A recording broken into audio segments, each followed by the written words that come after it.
The first time I heard my parents discussing my worth, I was 16. It wasn't meant for my ears. A hushed conversation behind the heavy oak door of my father's study.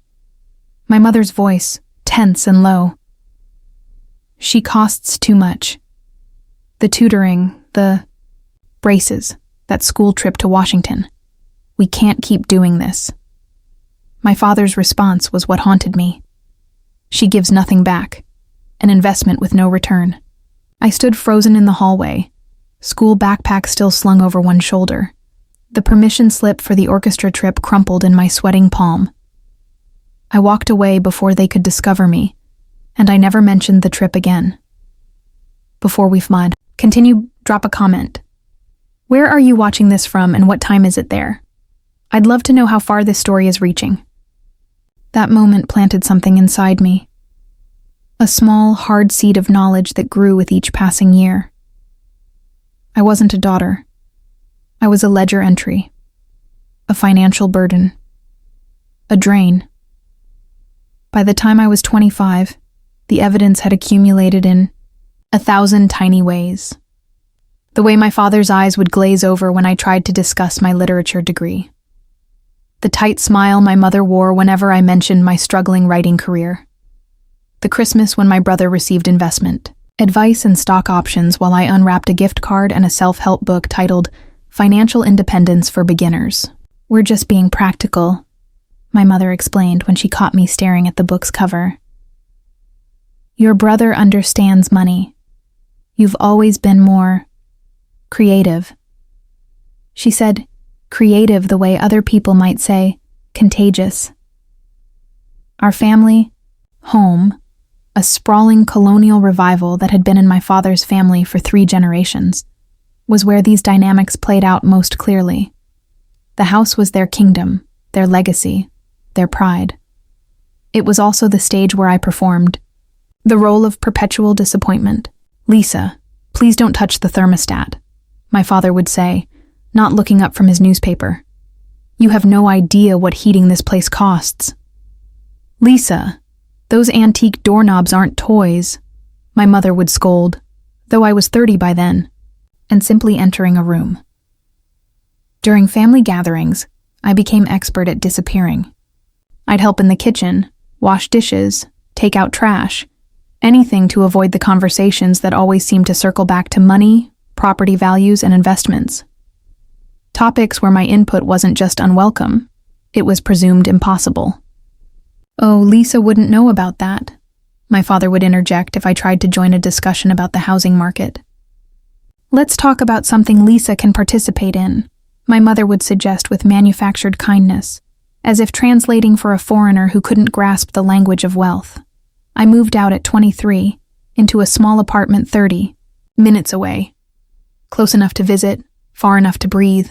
I cobbled together a life from part-time editing work and writing jobs that never quite paid the bills. Every family dinner became an exercise in deflection. Still working on that novel? My brother would ask, the corner of his mouth twitching. How's the apartment? Found any interesting bugs lately?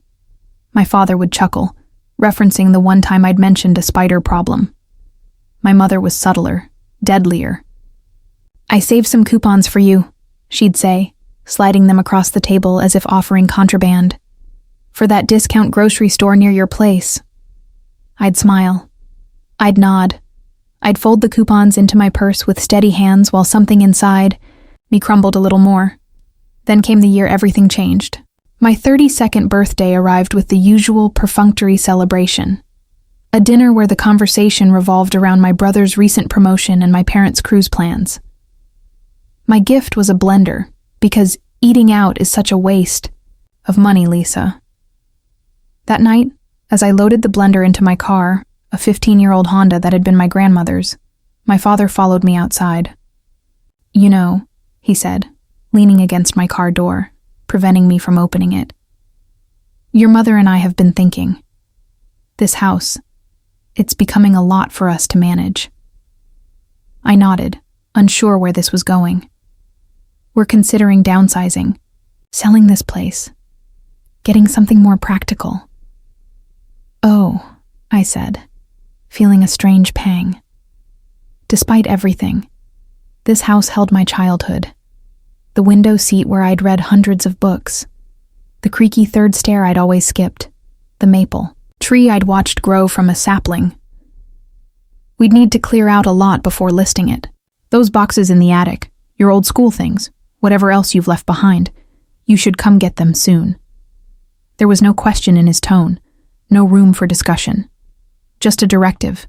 Clear your worthless things from our valuable property. When are you thinking of selling? I asked. He shrugged, finally stepping away from my car door. Market's good right now. No point waiting. 2 weeks later, I drove past the house on my way to a freelance assignment and saw it. A for sale sign, already planted in the front yard like a flag claiming conquered territory. They hadn't told me, hadn't called, hadn't sent a text. I pulled over, my hands shaking on the steering wheel. Through the windshield, I stared at the house that had never felt like mine, but had always been part of me. The Realtor's name was emblazoned across the sign, Martin Reynolds, Premier Properties. I called my mother immediately. "Oh," she said, when I mentioned the sign. "We were going to tell you. It's just been so hectic with the listing preparations." I could have helped, I said, hating the smallness of my voice. "With packing or cleaning or—" "Lisa, please. We hired professionals, people who know what they're doing."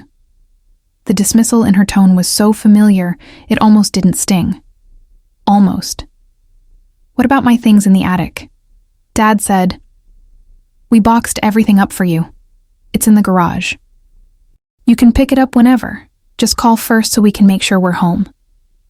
A pause. "And Lisa? Use the side entrance. The photographer is coming for listing photos, and we don't want the garage looking cluttered." I hung up and sat in my idling car, staring at the house where I'd learned I wasn't quite enough, where I'd overheard conversations about my potential that always seemed to end with sighs, where every achievement of mine was met with a polite nod, while my brother's smallest successes were celebrated like conquests. That weekend, I went to collect my things. The boxes, there were only 3, were stacked neatly in a corner of the 3-car garage. No labels, just Lisa's things scrawled in my mother's perfect handwriting across each one. 32 years of existence. 3 cardboard boxes. I was loading them into my trunk when a sleek black car pulled into the driveway. A man in a crisp suit emerged, carrying a leather portfolio. "Hello there," he called, approaching with an extended hand. "Martin Reynolds, Premier Properties. Are you a neighbor?" "I'm Lisa," I said, taking his hand briefly. "Their daughter." His eyebrows lifted slightly. "Oh, I didn't realize they had a daughter. They mentioned a son in finance, but—" He stopped himself, professional mask sliding back into place. "Well, it's lovely to meet you. Are you here to help with the sale?" The question carried an assumption so foreign to my family dynamic that I almost laughed. "No, just collecting some old belongings." "I see." He glanced at the boxes. "Well, I'm just dropping off some paperwork for your parents to sign. Routine stuff for the listing." I nodded, ready to escape with my 3 boxes of dismissed history. But something made me hesitate. Some small, defiant spark that had somehow survived years of being smothered. "What's the asking price?" I asked. He named a figure that made my stomach drop. The house had been in the family for generations. My grandfather had purchased it for a fraction of its current value. "That's substantial," I managed. Martin nodded. "Property values in this area have skyrocketed. Plus, the historical features, the original woodwork, the land itself, almost 2 acres. Your parents are sitting on a gold mine." Something in his phrasing caught my attention. "The land itself?" "Oh, yes. The lot is extraordinarily valuable, especially with the creek at the back boundary. The mineral rights alone." He stopped again, looking slightly uncomfortable. "I should probably discuss these details with your parents directly." Of course, I said, closing my trunk. They're inside. I was just leaving. He nodded, then hesitated. Actually, since you're family, could you drop this folder with them? It's just the initial paperwork. Disclosure forms, listing agreement, the title search results. I have another appointment across town. Before I could answer, he handed me a thick manila folder. Just tell them I'll call later to walk them through it. Everything looks in order, except for that clause on the land deed. Probably just a formality, but our legal team will want to clarify before proceeding. Clause? I asked, but he was already walking back to his car, answering a call on his cell phone. I stood in the driveway, holding the folder. I should have walked it to the front door, rung the bell, handed it to whichever parent answered. That's what a dutiful daughter would do. That's what someone still hoping for approval would do. Instead, I sat in my car and opened it. Most of the paperwork was standard real estate jargon, meaningless to me. But paper clipped to the back was a faded photocopy of a land deed. My grandfather's name was at the top, the property description below. I skimmed it without much interest until a highlighted section caught my eye. And upon my death, the land, distinct from any structures thereon, shall pass to my granddaughter, Elizabeth Mary Ann Grant, to be held in trust until her 35th birthday, at which time full title and mineral rights shall transfer to her possession. I read it 3 times, my heart pounding harder with each pass. My name, my full name, the one that appeared on birth certificates and diplomas, not the diminutive Lisa my parents had always used. The date of the deed amendment was 16 years ago, the year my grandfather died. I'd been 16 then, the same age I was when I first heard my parents discuss my worth in terms of investment and return. Had they known? Had they read this document and decided to simply ignore it, assuming I'd never find out? Or had they somehow missed this clause, this inheritance, this one thing that was actually, legally mine? I closed the folder with trembling hands. Through the windshield, I could see my mother moving behind the living room window, probably straightening and staging for potential buyers. My father would be in his study, calculating profits and planning their next, smaller residence. They had boxed up my existence into 3 containers and relegated them to the garage. They had placed a value on my childhood home without once considering that I might have some claim to it, emotional or otherwise. Now I knew the truth. I had more than an emotional claim. I had a legal one. I didn't confront them that day. I placed the folder on the kitchen counter, sent a text saying I'd collected my boxes and that the real estate agent had left some paperwork, and I drove away. As the house disappeared in my rearview mirror, I felt something unfamiliar rising in my chest. Not hope exactly, but its sharper, more dangerous cousin. Possibility. That night, I spread the contents of my 3 boxes across my apartment floor. Photographs, school awards, a few childhood journals, the manuscript of my unfinished novel, the selective archaeology of a life deemed unimportant, nothing about land deeds or inheritances or trusts, nothing to suggest my grandfather had left me anything but the vague memory of his pipe tobacco smell and the way he'd called me Lizzie Bird when no one else was listening. I remembered him differently than I remembered my parents. He'd been quieter, more observant. He'd listen to my stories with his head tilted slightly, as if catching words that fell between the ones I spoke. Once, when I was 12, he'd found me crying in the garden after my father had dismissed a story I'd written.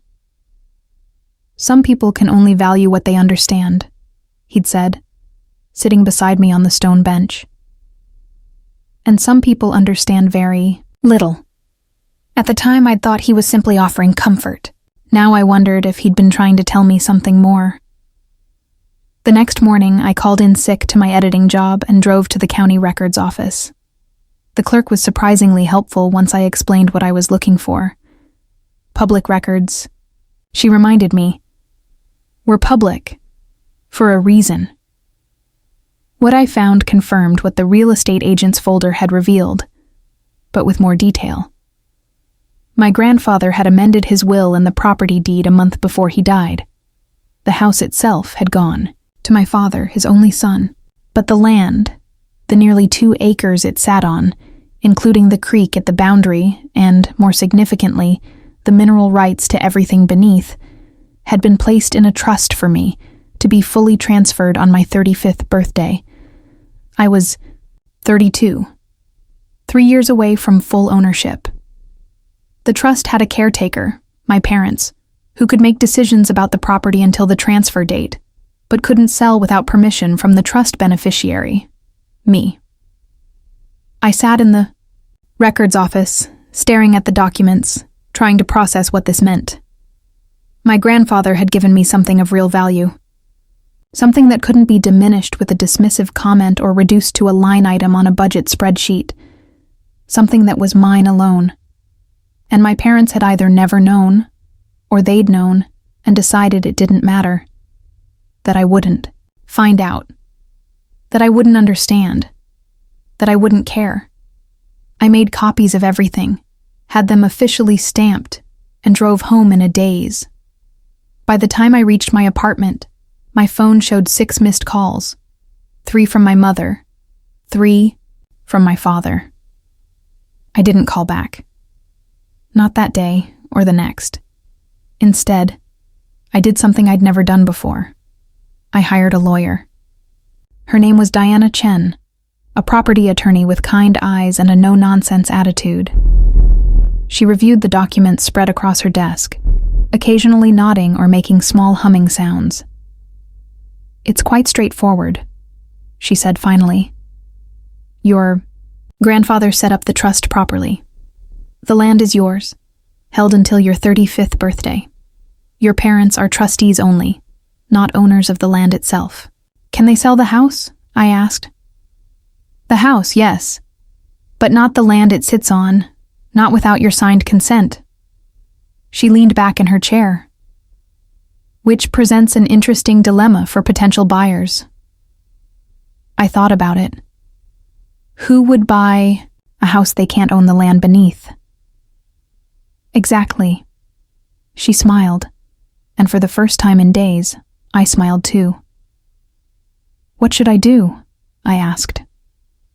She considered me for a moment. "That depends on what you want. Legally, you could sign off on the sale, allowing them to sell both house and land, potentially negotiating for your share of the proceeds. Or you could refuse to sign, effectively blocking the sale entirely." She paused. "Or there's a third option." "What's that?" "You could wait. Let them discover the problem on their own. Sometimes silence is the most powerful position." I chose silence. 2 more weeks passed. The for sale sign remained planted in the front yard. My phone registered more missed calls, then text messages asking if I was okay, if I was angry about something, if I'd looked at the boxes they'd given me. My mother's tone grew increasingly concerned. My father's increasingly irritated. I didn't respond. I went to work. I came home. I stared at the ceiling above my bed and thought about worth, about value, about how some things can't be calculated on balance sheets. Then came the email from Martin Reynolds, the real estate agent. It was brief, professional. "Dear Ms. Grant, I obtained your email from your parents' contact list. I'm reaching out because there appears to be a complication with the sale of the property at 1427 Maple Lane. Our title search has revealed that while your parents own the structure, they do not have clear title to sell the land itself, which according to county records is held in trust for you. As this significantly impacts the marketability of the property, we would appreciate discussing options at your earliest convenience. Sincerely, Martin Reynolds." I forwarded it to Diana without comment. She replied within the hour. "Ball's in. Your court. What would you like to do?" That night, I drove past the house again. The lights were on, warm yellow squares against the darkening sky. I wondered what conversations were happening inside, what realizations were dawning, what explanations were being crafted. The next day, the The first official communication arrived, a letter from my parents' lawyer, formally requesting that I, as beneficiary of the land trust, consent to the sale of the property at 1427 Maple Lane. Attached was a proposed distribution of proceeds, 85% to my parents, 15% to me. Diana laughed when I showed it to her. "They're testing the waters," she said, "seeing if you know what you have." "And what do I have?" "Leverage," she replied. "They can't sell without you. The house alone, without the land, is nearly worthless in this market." 2 days later, another letter arrived, this one offering a 70-30 split. Diana advised patience. A week passed, then another. The for sale sign disappeared from the front yard. My mother called on a Tuesday evening. I let it go to voicemail. "Lisa, honey." Her voice was uncharacteristically tentative. "We need to talk about the house situation. There's been a misunderstanding. Please call me back." Misunderstanding. As if my grandfather's deliberate legal action, my parents' years of dismissal, and my own silence were all just some cosmic clerical error. I didn't call back. My father tried next, his message curt and businesslike. "Lisa, this property matter needs resolution. Call me at your earliest convenience." I saved the message but didn't respond. 3 days later, on a Saturday morning, someone knocked on my apartment door. I opened it to find both my parents standing there, looking oddly diminished outside the context of their grand house. My mother held a small gift bag. My father clutched a folder that looked suspiciously like the one the real estate agent had given me. "Lisa," my mother said, her smile tight. "We've been so worried. You haven't been answering our calls." I didn't invite them in. "I've been busy." My father cleared his throat. "We need to discuss the property situation. There's been a misunderstanding." I finished for him. "So I heard." They exchanged glances. My mother pushed the gift bag forward. "We brought you something, a peace offering." Inside was a small velvet box containing my grandmother's pearl earrings, the ones I'd admired as a child, the ones my mother had always said would go to someone who would appreciate their value. "Thank you," I said, taking the Abdurrah box but not opening it. "May we come in?" my father asked. I hesitated, then stepped aside. They entered cautiously, as if my small apartment might collapse under their weight. My mother's eyes swept over my mismatched furniture, the stacks of books, the framed photographs, none of which included them. "Lisa," my father began once. We were seated, he and my mother on my second-hand couch, me in the reading chair opposite. "There's been a situation with the house sale." "The land," I said simply. He blinked. "You know." "I know." My mother leaned forward. "Why didn't you say something? We've been trying to reach you for weeks." "You've been trying to reach me for 3 weeks," I corrected. "I've been trying to reach you, to really reach you, for 32 years." The silence that followed was heavy with unspoken accusations. My father finally broke it, opening his folder and pulling out a document. "We've prepared a new proposal," he said, his voice slipping into what I thought of as his business tone, the one he used when negotiating with contractors or discussing investments with my brother. "We're prepared to offer you a 40% share of the total sale proceeds. That's more than fair, considering..." "Considering what?" I asked quietly. He faltered. "Considering the circumstances." "What circumstances would those be, Dad?" "The circumstance where you've treated me like a financial burden my entire life? The circumstance where you decided to sell property that isn't entirely yours without even mentioning it to me? Or the circumstance where you've just discovered I actually have something of value and now you want to negotiate?" My mother's face paled. "That's not fair, Lisa. We've always..." "Always what?" I asked, my voice still calm. though my heart was racing. Always made sure I knew exactly how much I cost you. Always compared me to my brother. Always dismissed anything I cared about because it wasn't practical or profitable enough. My father's jaw tightened. We gave you everything. You gave me what you thought I deserved, I interrupted. Which was always less than what you thought I was worth. The truth of it hung in the air between us. My father's face flushed, but for once he had no ready response. My mother reached for my hand. I let her take it, feeling nothing as her fingers closed around mine. We never meant to make you feel that way, she said softly. We were just concerned about your future, your security. No, I said, gently pulling my hand away. You were concerned about what my choices said about you, about how my life reflected on your values.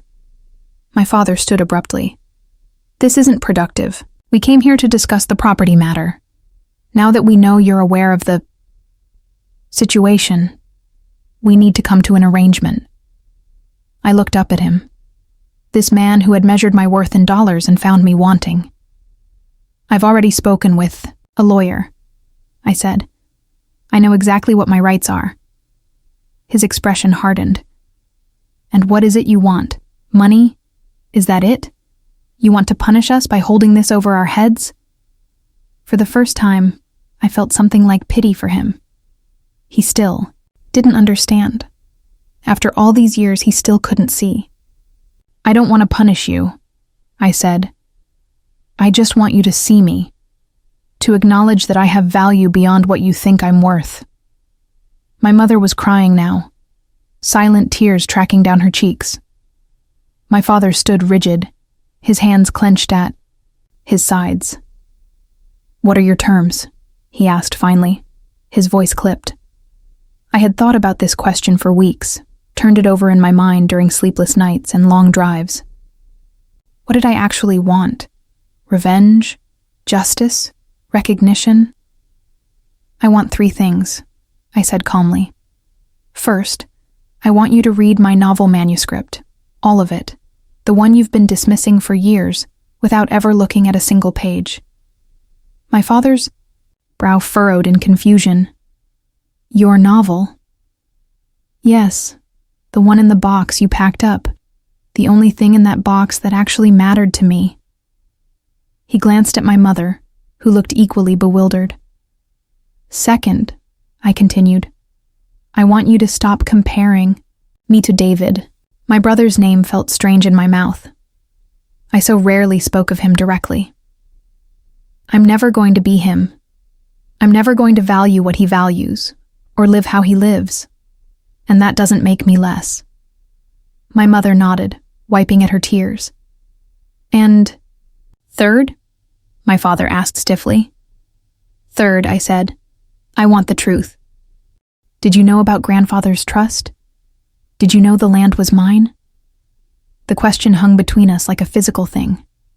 My mother's eyes darted to my father, a reflexive movement I'd seen 1,000 times before, looking to him for the official family position, the acceptable answer, the path forward. My father's face did something I'd rarely seen. It crumpled slightly, the careful mask of authority slipping. He sank back onto the couch, suddenly looking older than his 64 years. Yes, he said finally. We knew. My mother made a small sound, part protest, part resignation. How long? I asked, my voice steady despite the roaring in my ears. Since the reading of the will, he admitted. Your grandfather's lawyer explained. It to us. The house was mine, but the land... He shook his head. The land was put in trust for you. 16 years. They had known for 16 years and never said a word. Never acknowledged that I had anything of value, anything that was truly mine. Why? The question emerged smaller than I intended, more wounded. My father's jaw worked, his gaze fixed on the floor. He always favored you, he said finally. My father. He thought you were special somehow. Different. Robert, my mother murmured. A warning. He ignored her. I worked my entire life to build something substantial, to create security, to understand value. And my father, his voice caught. My father took the most valuable thing he had and gave it to a 16-year-old girl who wrote stories and dreamed impossible dreams. The bitterness in his voice was familiar, but the pain beneath it was new to me. For the first time, I glimpsed something I'd never considered, that my father's dismissal of me might have begun as someone else's dismissal of him. He thought I was like my mother, my father continued, almost to himself. Impractical. Head in the clouds. When I showed interest in business, in real numbers, he called it pedestrian. When I talked about investments, he talked about art. My mother reached for his hand. He let her take it, but didn't seem to notice. When you came along, he said, finally looking at me. He saw her in you. My mother. The dreamer. And he loved that about you. Something shifted in my understanding, not enough to erase the years of hurt, but enough to see the outline of a different story than the one I'd been telling myself. You could have told me, I said, about the trust, about the land. We thought we were protecting you, my mother interjected. You were so young, so unprepared for the world. You thought I'd waste it, I finished for her. Sell it for nothing. Fail to understand its value. She didn't deny it. We thought we'd manage it until you were more established, more ready. And when would that have been? I asked. When I finally became the daughter you wanted instead of the one you had? My father looked away, but not before I caught the flash of recognition in his eyes. We were wrong, my mother said quietly. We should have told you. It wasn't enough, those few words, that belated acknowledgement, but it was something. A crack in the foundation of the narrative they'd built around me, around themselves. What happens now? My father asked, businessman again, looking for the bottom line, the exit strategy. I hadn't planned beyond this moment, this confrontation. What did I want? The question echoed in my mind. I don't know yet, I answered honestly. I need time to think. They nodded, almost in unison, united in their uncertainty as they'd once been united in their judgment. Will you read the manuscript? I asked my father. He hesitated, then nodded once, a jerky movement. Yes. It was the most I could hope for, this small concession. This tiny acknowledgement that something I valued might be worth his attention. They left soon after, subdued and disoriented in this new landscape where power had shifted, where worth had been reassigned. My mother hugged me at the door, a desperate, clinging embrace I endured rather than returned. My father offered his hand, formal to the end. I took it briefly, noting how his fingers trembled slightly against mine. The next few weeks passed in a surreal haze. My father called to ask questions about my manuscript. Awkward, stilted inquiries that revealed he was actually reading it. My mother sent text messages about mundane things. A recipe she thought I might like. A show she'd watched that reminded her of my childhood. Small, tentative steps toward something that wasn't quite reconciliation, but wasn't quite estrangement, either. The for sale sign didn't reappear in the yard. The real estate agent sent me a polite email explaining that my parents had decided to take the property off the market, pending family discussions. Diana, my lawyer, advised me to think carefully about what I wanted from the situation. Property has value, she said, but so does resolution, so does peace of mind. I thought about my grandfather, about the gift he'd given me, not just the land itself, but the knowledge that someone had seen worth in me beyond dollars and practicality, had valued my dreams enough to give them literal ground to stand on. 3 months after the confrontation in my apartment, I invited my parents to meet me for coffee at a neutral location, a small cafe halfway between their house and mine. They arrived together, but seemed somehow separate in a way I hadn't noticed before, less a united front and more two people struggling with the same question. "I've made a decision," I said once we were seated, steaming mugs between us like offerings. They waited, my father's face guarded, my mother's anxious. "I'm not going to block the sale," I told them. "If you still want to sell the house, I'll sign whatever's needed to include the land." Relief washed over my mother's face. My father's remained impassive, waiting for the other shoe to drop. "But," I continued, "I want a fair division of the proceeds. Not 85-15, not 70-30, 50-50. My father's mouth opened, then closed. He nodded once. "That's acceptable." My mother reached across the table, taking my hand in both of hers. "Thank you, Lisa. I wasn't done. And I want something else. Something that's not negotiable." They tensed visibly. "I want you to acknowledge, right here, right now, that I have value beyond what you can calculate. That my choices, my dreams, my way of seeing the world, they matter. They're legitimate. Even if they're different from yours. Even if they never make me rich or successful by your standards." My father looked uncomfortable, but my mother squeezed my hand tighter. "Of course they do, sweetheart," she said, with an earnestness that caught me off guard. "We've always—" "No," I interrupted gently. "You haven't. But you can start now." My father cleared his throat. "You want us to validate your life choices?" His tone suggested this was beyond the scope of reasonable negotiation. "I want you to see me," I clarified. "Really see me, not as a disappointment or a burden or a poor investment, just as your daughter, a person with her own path." My mother was nodding, tears brimming in her eyes. My father looked away, out the night's cafe window, his profile sharp against the soft morning light. "Your manuscript," he said finally, eyes still averted. "It's good. Better than good. I didn't expect—" He trailed off, then turned back to me. "You have talent. Real talent." The words hit me with unexpected force. I'd spent so long believing I needed to break free from their approval that I'd never considered what would happen if I actually received it. "Thank you," I managed. "No," he said, shaking his head slightly. "Thank you. For making me read it. For," he struggled visibly, "for not giving up on yourself or on us, even when I gave you every reason to." It wasn't a full reckoning. It wasn't a Hollywood moment of tearful reconciliation and complete understanding.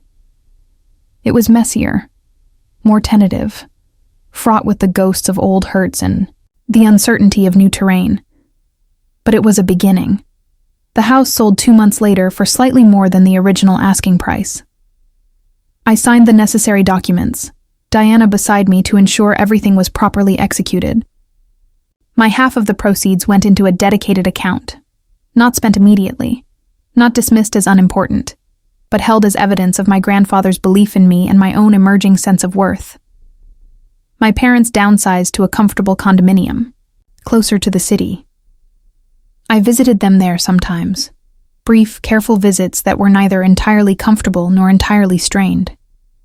Small steps on a long road. My father sent me an email a week after they moved. It contained only a link to a literary agent's website, and the words, "She represents authors like you. Consider it."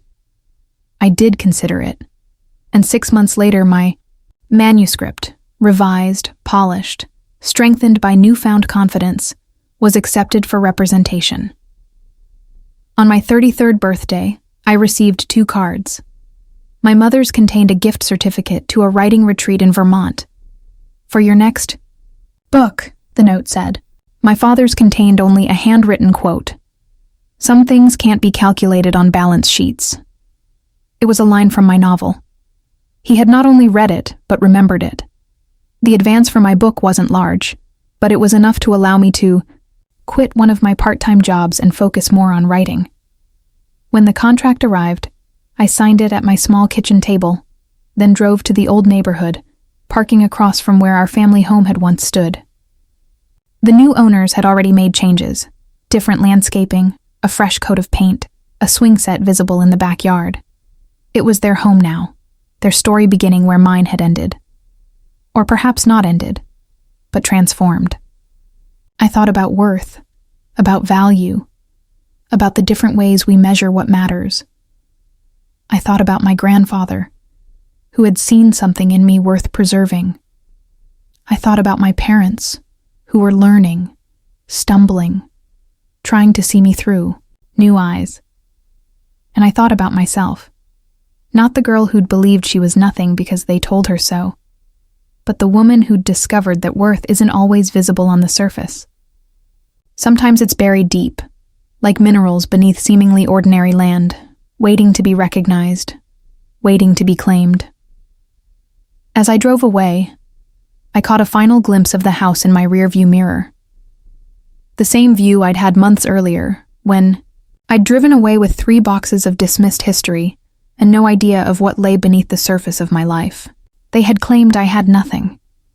But what they lost wasn't just a house or land or money. It was the illusion that they could determine my value, that worth can only be measured in assets and investments and practical returns. Some inheritances aren't listed in wills or recorded in deeds. Some trusts transfer more than just property. Some worth can't be calculated, only claimed, only lived. My name is Elizabeth Marianne Grant, and I am the heir to my own value.